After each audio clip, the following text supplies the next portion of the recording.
there. Welcome to Canceling COVID. Quite a different setup for you this week. We're trying to improve each and every week as we bring you information that's very useful in our community. I'm playing around with the green screen today, so give me a little grace as we figure this thing out and work everything out. But I think it's a great addition to what we're trying to do as we continue to try to elevate what's happening here with Canceling COVID. Even looking at shifting the name, I'll share more with you about that as we get on later in the show. Again, I'm Tanya Rivens, and we've been doing this for almost 2 years now, bringing you information that's very relevant and much needed to share on what's really important in our community.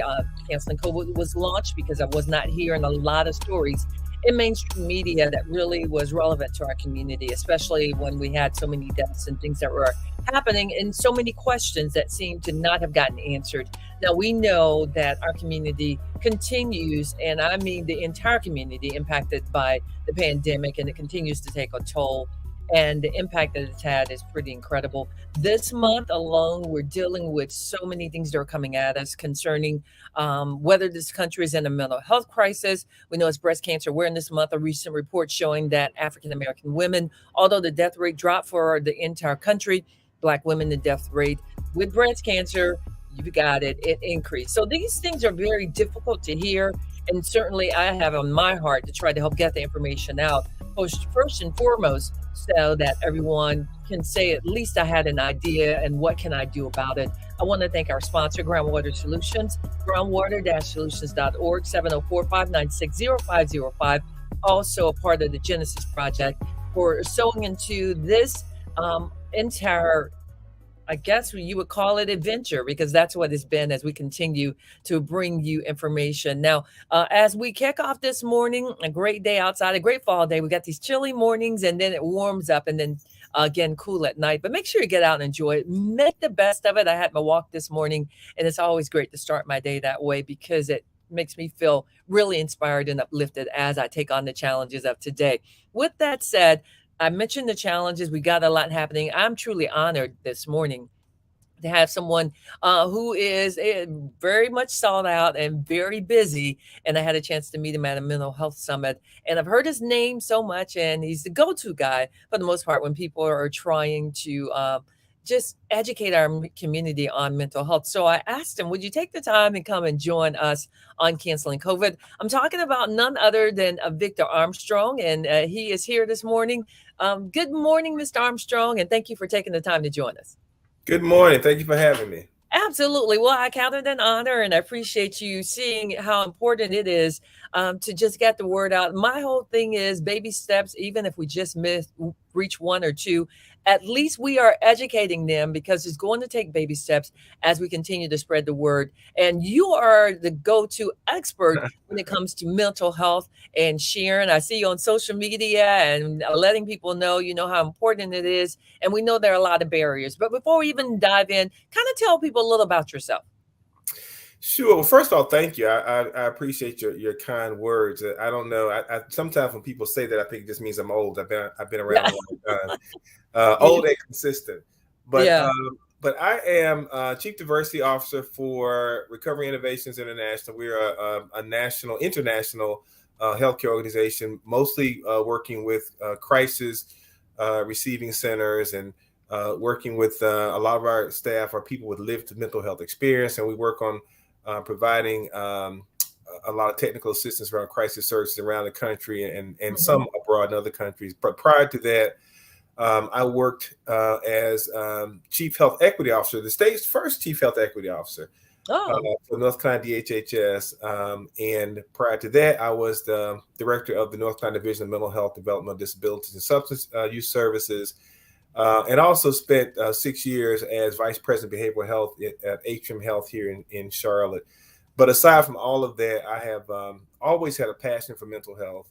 And I spent a lot of time, as you mentioned, on social media, trying to really spread information and knowledge about the issues regarding mental health, regarding suicide, especially in Black and Brown communities. And you just touched on the issue of suicide. We're going to, and hopefully I can get you to commit to do a series with me to come back, because this is an ongoing conversation and it's pretty frustrating as I talk to therapists and those that are really committed to addressing mental health and the whole issue and the challenge that we have when it comes to the faith community. But I want to start, and we're going to focus, because last month was National Suicide Prevention Month. And we know that even going into this, I may be wrong for saying this, but I say that as descendants of enslaved um, ancestors, we all could use some therapy. We're all struggling and dealing with things that have been passed along generation to generation. And I know it's been more, we're trying to normalize the conversation, but we've got so much work to do. So, Suicide Prevention Month was last month, and we're seeing a spike in our community. There was a time when you never heard about, I know I did not, someone dying from suicide. And even I've had it in my community, my family now. You know, can you speak to that for just a few minutes? Yeah, and one thing I did not mention as well, maybe we'll get a chance to touch on that, is one of my other roles is that I am the national director for Soul Shop for Black churches, which teaches Black clergy people and faith leaders how to talk about suicide in their congregations. So hopefully we'll get a touch on that, because I think that's part of my challenge. But we have definitely seen an uptick in numbers, particularly among Black youth. One of the things a lot of people don't know is that for Black youth younger than 12, suicide rate actually doubled in the past 2 decades. And that's something that we all need to be really aware of, mindful of, but also concerned about. Right.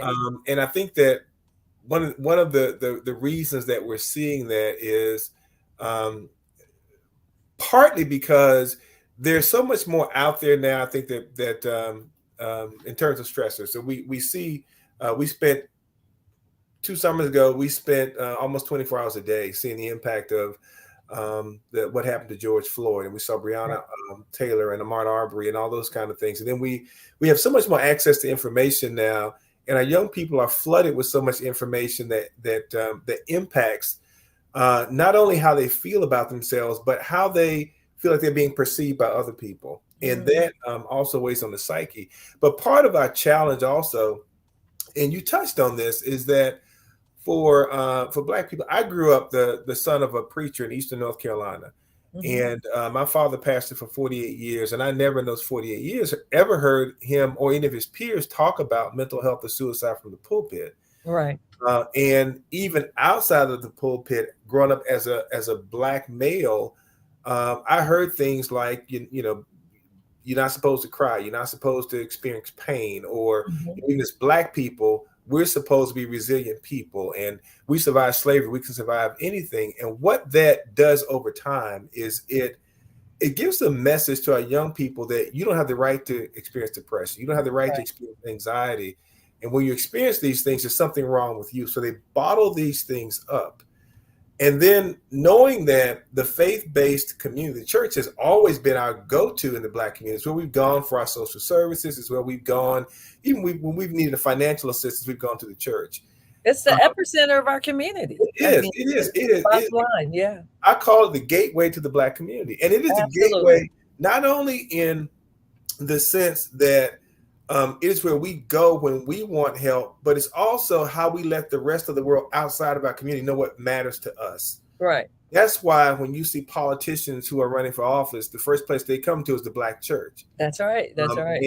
But when the church, which is that gateway, when the church has done really such a poor job of handling issues around mental health and suicide, I believe that has impacted us negatively, because when you can't find a place that you belong, and where you can find that sense of self-worth and dignity, and that sense that I'm enough just as I am, you can't find any place else. And then the one place that you know to go to being the church, when the church then says, well, this is moral or spiritual weakness, because if you had enough faith, you wouldn't be feeling this way. So, Victor, who's having this conversation, though? Who's having these conversations with our young people when they're feeling this way, and where do they turn to? And I want to talk about the lifeline that was created, 988, that's been into existence for a couple of months now. And there was a huge percentage, and I'm quoting from CNN, Uh-huh. Kaiser Insurance survey that said people said they hadn't even heard about it. Yeah. So, and I think that's a nuanced conversation because Okay, there's been a lot of publicity it around has. 988, and I have heard about a lot about it because I work in mental health circles. I think part of what has happened though is we spend a lot of time, as we often do in the mental health field, we spend a lot of time talking to each other. Hmm. And even with 988, I think part of where I see us um, really lacking is I think we pat ourselves on the back for having reached this milestone that we now have a 3-digit number. Hmm. We no longer have to go to this 800 number, this long number we have to remember. We now have this 3-digit number that we can dial and get access to mental health services. And Hmm. so we've kind of fallen in love with the idea of this 3-digit number, but we haven't done a very good job of getting the word out about what it is and why we should be excited about it, and particularly in Black and Brown communities. And to your question about who's talking about this to our Right, people, I think first of all, if we look at Black people in general, um, we are while statistically we are 20% more likely to talk about or identify having psychological stressors. We are much less likely to initiate treatment and much more hmm, likely to terminate treatment prematurely. That also happens with our young people. Our youth are much less likely to be involved in mental health services. So for a lot of our young people, when they reach the point of suicidality, when they reach the point of incarceration, even if they've had mental health challenges, they're more likely to have not had any help. So they're not getting that reinforcement that it's okay for you to seek out mental health treatment. Not coming from the church, and it's oftentimes not coming from the family because, again, we are socializing our young people to be strong. As a Black man, I was socialized the way you navigate the world. You keep your head down, keep your mouth shut. You don't go tell people, what's going on with you. So our young people, I think a lot of the messages they've received have been the wrong messages. I do think there's more information out there now as you see media personalities, as you see athletes and singers and rappers talking more about their mental health challenges. I do think uh, it's becoming easier for young people to talk about these things, but they're still often getting secondhand information and not getting information oftentimes in the format that we need them to. So 988, I think 988 is great. I'm a huge proponent of 988, but I think where 988 has failed is that 988 has done a very poor job, I think, of marketing to Black and Brown communities. And even when you think about you now have this 3-digit number, the way that it's been marketed in large part is, hey, if you are in crisis or you right. have mental health issues, you call this 3-digit number, and that's great. What it does not say, though, is if you witness somebody who's struggling, encourage them to call or call for them. Or if Yeah, you see something, because you also want them to receive access to mental health treatment. And my fear with 988 is that if someone in the community if they see a 70-year-old white female who looks like she's having a mental health crisis, they may call 988 and say, please get this woman some help. If they see a young Black man who's having a mental health crisis, they're going to call the police and say, get him before he hurts somebody. right. Part of what we have to do with 988 is really educate people that it's a resource for everybody, for anyone who's experiencing a mental health challenge, so that they can get access to the right kind of care. Because we lose too many young Black men to at the hands of law enforcement as it is. But when you add to that a mental health crisis where your behavior is erratic and the things that officers think should de-escalate you when they tell you to stop and freeze and get on the ground, and that just sends you off in a direction that they don't understand, they're going to be much more likely to shoot first, ask questions later. And that's what's really frustrating. So you touched on a whole bunch of things. I want to say thank you to Carletta, Cassania, and our Future Faith family, all hopping on, sharing comments, and I've been posting them on the screen as you're making your comments. This is pretty obvious to me as we have people that are tuned in and making these comments that there is an awareness out there I just don't know, how do we bring this all together? Because everything you're sharing, we know, we've seen over and over again, someone's having a mental health crisis and we call the police instead of 988, and they show up and it escalates and then someone ends up dying. We don't want that. We don't want it Right. to continue, especially in our community. If the other communities call and, we're automatically thinking, oh my gosh, this is going in the wrong direction. But we could start by changing our mindset and our attitude. So what do we do? Because people are starting to acknowledge this. Yeah, so I think one of the things that we definitely have to do in our communities is we have to normalize the conversation. And again, I think it starts with addressing when we talk about, and you hear people talk all the time about the social drivers of health and those social determinants of health, the things like Mm-hmm. housing and transportation and food and all those kinds of things. What they don't often talk about also is the experience of racism and the impact of racism on our mental health and our well-being. So I think part of what we have to do is we have to normalize the conversation both around be willing to have the conversations both around racism and around mental health. And I put those two things together because I think for a lot of our people, both young and old, the Black experience in America is very different. I mentioned Soul Shop, and part of the reason that we have a Soul Shop for Black churches is because the Black experience in America is different. And so, though everyone has stressors that they go through, if you are a Black person in America, your stressors, the things that you experience, are different. And even when we look at our treatment models, many of the historical treatment models that we use were really developed and based upon principles from a white Anglo-Saxon Protestant male perspective. They Mm-hmm. weren't developed and designed with the nuances of race and culture and ethnicity in mind. And for a lot of them, they were developed at a time when people of color and women would have been thought of as lesser, and the LGBTQ community would have been thought of as mentally ill. And so that's our starting point. And so I think it's incumbent upon us in our communities to think about, if we can't find ourselves in the treatment models that currently exist, how do we create things that are more community-based, that speak to us? And that means that I believe a lot of what we have to do is look at what are we talking about in our church settings? What are we talking about in our community centers, in our YMCAs? How are we making this mental health conversation, this prevention, this awareness conversation, how are we making it more available to people in communities where they live, work, play, and pray? Uh-huh. And I think that is where we need to start. Well, I know we keep working at it, and you talked about Soul Shop, and this is an interesting conversation I had with you as well. And there are so many layers here. We started about even 988 in the marketing and talking about Soul Shop, and Yeah.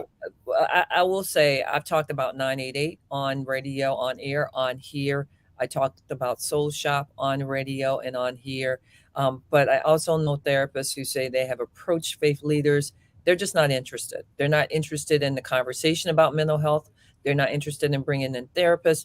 And I don't know what is needed to change this conversation. Maybe it's starting with the denominations at the very top and saying, this is what you're going to need to require to start doing, because it's going to take some drastic measures, I believe, for us to start trying to chip away at this demon that continues to plague our community.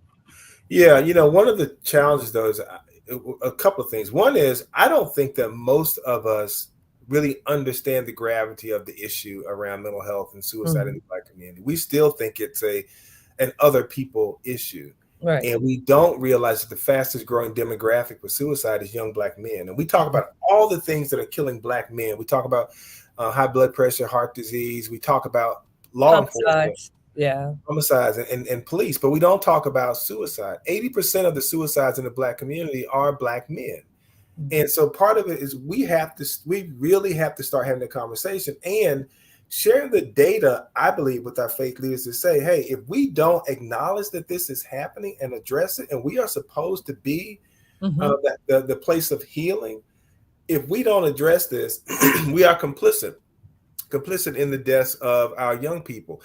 The other thing is, and this has been from my own experience, is that for a lot of faith leaders, they will go along with you to a point. Okay. You start talking about the need for for treatment, for having conversation around mental health, there are two things that often trip them up. One is they can't reconcile suicide with their theology. Okay. And so the suicide conversation often gets pushed aside. The other thing is that there are a lot of faith leaders who have not dealt with their own trauma. And when you start talking about mental health and trauma and how the impact of trauma on our mental health, if you haven't dealt with your own trauma and recognize it for what it is, you start to push away and back away. And one of the things too, and again, growing up in the church, one of the things I know to be true is that while most of our faith leaders, our clergy, our pastors, while most of our pastors are men, the workers in the church, the backbone of the church has always been women. That's true. But what that also means is that, and when I do trainings, even for faith leaders, I get a whole lot more women faith leaders who are willing to attend than men. And so I think one of the things that has traditionally happened is because men have been the pastors, what men didn't want to talk about didn't get talked about. And because men have not been comfortable talking about trauma, their trauma. Men have not been comfortable with vulnerability. Men have not been comfortable with talking about anxiety and depression. Because that's the case, I think we've also kind of pushed that conversation aside. But I think part of what we have to do is we have to hold the numbers in their face and say, look at what's happening. And either we're going to be accountable for this and accountable to our people, or we're not, and make them make that choice. But I would also say there is a way to really combine theology and prevention around suicide. They don't have to be mutually exclusive. And I just think a lot of faith leaders don't know how to do that. And that's part of what we try to teach them with Soul Shop is, I'm not telling you to throw your theology out. I'm helping you to marry your theology with saving lives. Well, one of the most powerful things you just said, and rings to be true, is many faith leaders, they haven't dealt with their own trauma. And then we have a lot of faith leaders that haven't even gone through to be properly trained, especially here in North Carolina. It's really quite easy to start a ministry. I had this conversation with someone just the other day, and he was like, how do they get started? I said, decide you want to have a ministry.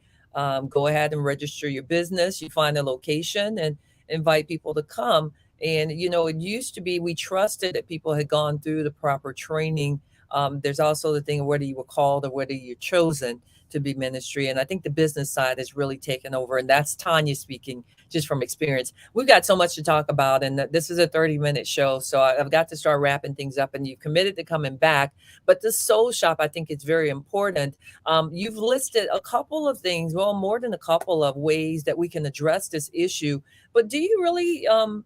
do you feel like people are listening? That would be my question. Yeah, I think people are starting to listen, and this will sound strange, but I don't think we know how to listen to this conversation. I don't think we know how to hear it because we've heard for so long that we are immune to this. And so it sounds foreign to people. My father, is 80 years old. And there are some things that when I start to share them with him, he can receive some of it. Some of it, his whole world starts to unravel if he starts to, endorse certain things. And so there's certain things that he just doesn't know how to hear it and really reconcile it with what he's been taught. And so I think that's part of where we have to start is we have to learn how to hear and accept the fact that just because we've always done it this way doesn't mean it's the right way to do it. Ooh, you got to say that again. That's right. Doesn't mean just because we've always done it this way doesn't mean it's the right way to do it. It also doesn't mean that the Bible is wrong. It just means that maybe you've been missing something. Maybe there's something that you haven't been hearing in Scripture that maybe you need to hear differently. And we need to be open to hearing and learning those things. And that helps us to be able to combine the mental health training and because I would tell you, I love the Lord, love Jesus. Amen. But at the same time, I recognize that we have people that are dying because we're not having these conversations. And Victor, let me interject too. To your point, that survey also pointed out, because I'm like, oh my goodness, that survey also pointed out when they asked people who was responsible for addressing mental health issues, everyone said, or the majority said, that it was the individuals and families and the health companies, the health institutions, and the church was at the very bottom of the list. And my comment to that is that's what we've been doing all this time, and we see how that's working out. So we Yeah, definitely shift our view on that. and I think the other thing too is that we have to recognize that in part, and I think the church needs to be aware of and own this. In part, the church is losing some credibility in being able to address these kind of things. That's true. That's true. And if I were a faith leader, I would be offended by that. That people feel like if you are hurting mentally, emotionally, spiritually, because it all ties together, that you should rely on the healthcare industry before you rely on the church. I would be offended. And if we're okay and we sit back and say, no, that's not our problem, they should be dealing with that, then I think that we've misunderstood our calling in the faith community. Well, again, we've got a lot of work to do. Victor Armstrong, he's one of the experts in the area, well sought after as well, because when we were together, you were flying out. And I know the Soul Shop is a big deal for you. Clayton Boyd says hello.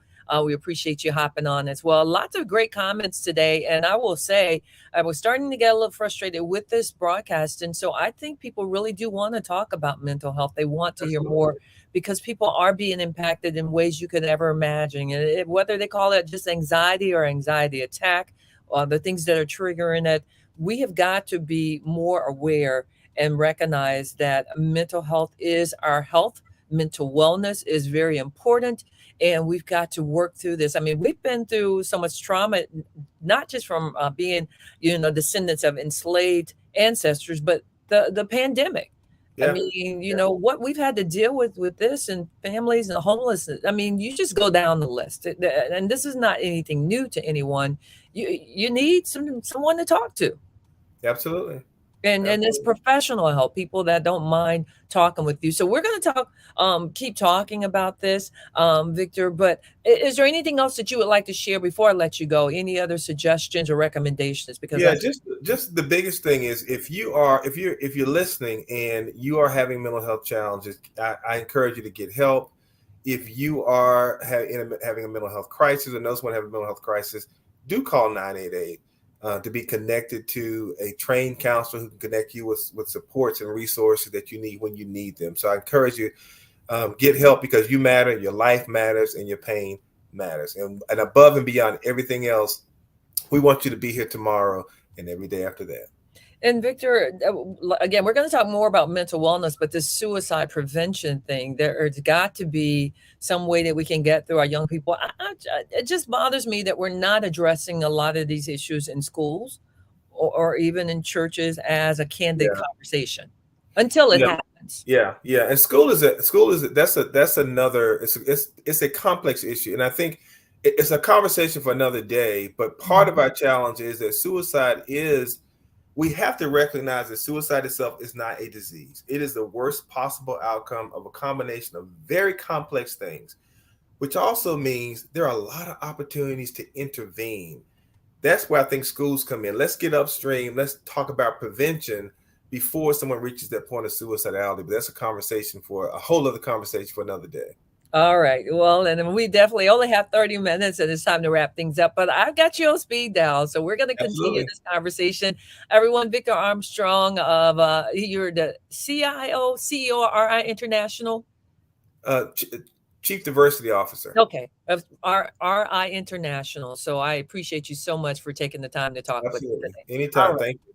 Thank you. So folks, there you have it. Again, as we are continuing this conversation, it's so important to understand that mental wellness. I told you I wanted to keep this conversation going because it's so important, especially to our community. And there isn't a whole lot of focus on how can anyone ignore the fact when we talk about the suicide rate in our community doubling among our young people. And like I shared, I had a family member who committed suicide, and who would have thought that I would be able to say that and actually share that. And it's been, I believe, over a year now. They didn't live in the state. But the point is, again, it touches everyone. And we have got to take our steps as citizens in this community who care, truly care about others, to start talking about it and asking people to seek out help if that's what is needed. Again, that number is 988. That's the suicide crisis hotline. It's the alternative to 911. If you see or know someone or just want to recommend, they've got trained specialists that you can call. We're not going to harp on the marketing. We as a people know that this has been a challenge in the past, but it doesn't dismiss the fact that it's available for you. Well, it's time for me to move out of the way, my friends. As always, life's challenges make you better, not bitter. Be well, be safe, be alert, and of course, check on your neighbor. You can join me tomorrow, so write it down. I'll be filling in on Praise 100.9 on the rest of the week, starting at 10 a.m., and I'll be looking for you, listening for you. Ask that you let me know if you've got some birthday shouts, and we'll have some conversations where you can comment as well. Our social media is praisecharlotte.com. PraiseCharlotte.com is the website. Praise Charlotte on IG, Twitter, and Facebook. And hopefully I'll have you and your guys tuned in. I have to laugh at this comment from Cassania. Thank you. She loves my hair. I took my hair down. Every once in a while, I'll blow it out. And so she noticed. Thank you so much, Cassania. I love you too, and I appreciate your support. Tell everyone we're here every Tuesday. We're going to continue. Here's the thing. We're looking at changing the name, but keeping this conversation going. And we welcome your suggestions as well for conversations that we need to touch on that impacts our community. Again, this is Canceling COVID. I'm Tanya Rivens, back with you again on next week. But most importantly, I appreciate you all taking the time to take 30 minutes out of your day to tune in. Thank you to Victor Armstrong. Enjoy the rest of your day, everyone. And thanks for tuning in to Canceling COVID.